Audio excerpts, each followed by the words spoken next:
Bwana, mambo ni mengi alafu muda ni mchache. Tumeweza kuona bibie Zuchu ameweza kukasirishwa na mambo mengi ambayo yaliyoweza kutokea katika show ya bwana mkubwa Diamond Platnumz. Aliweza kuzungumza mengi na wengi wao walimsihi sana kwamba anatakiwa kuweza kukaa kimya kwenye hili kwa sababu mume wake ndiye sababisho kubwa ya haya yote kuweza kutokea, hivyo hana budi kuweza kukaa kimya na kusubiri mambo mengine yaweze kwenda mbele, kwa sababu kila mtu anatamani kuweza kuona bibi Zuchu akiwa na amani na furaha, lakini mume wake yuko busy kwa ajili ya kazi, hivyo anatakiwa kuweza kumsihi mume wake kwa namna moja ama nyingine kuweza kuachana na haya ambayo yanayoendelea kwa sasa, kwa sababu wengi wao wanatamani kuweza kuona binti huyu akipatiwa amani na furaha na bwana mkubwa Diamond Platnumz pasipo kuweza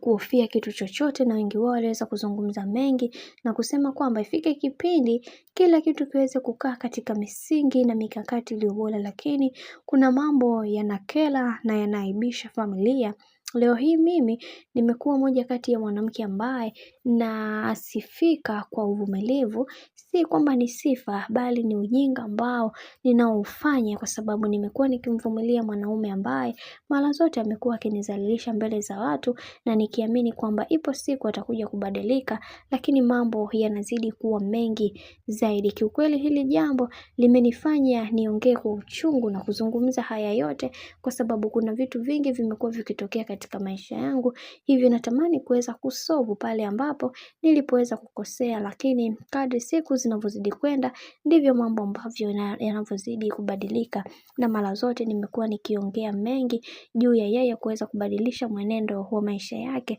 lakini hakuwa anataka kunisikia, hakuwa anataka kuwa upande wangu, na mara zote anatamani kuweza kuona mimi nikiwa katika misingi yake na mikakati yake. Hili jambo limeniumiza sana, na mara zote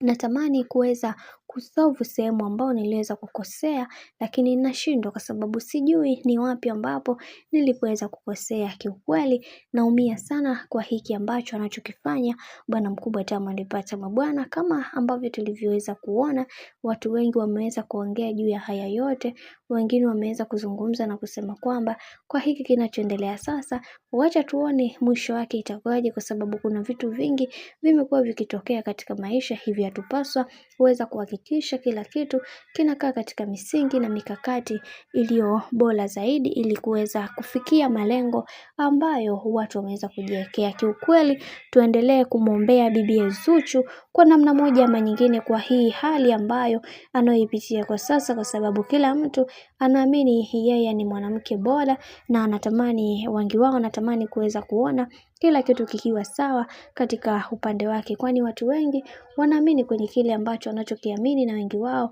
wanatamani kuweza kujua mengi zaidi juu ya haya ambayo yanayoendelea sasa, kwa sababu kuna vitu vingi vimewafanya watu wengine wanatamani kuweza kujua mengi, na wakasema kwamba kwa hali halisi ambayo anayopitia bibi Zuchu anatakiwa kuweza kupewa kampani ya hali ya juu, kwa sababu watu wengi wamekuwa wakimdhihaki na kumnyanyasa kwa jambo hili ambalo lililoweza kutokea kwa wakati huu hapa.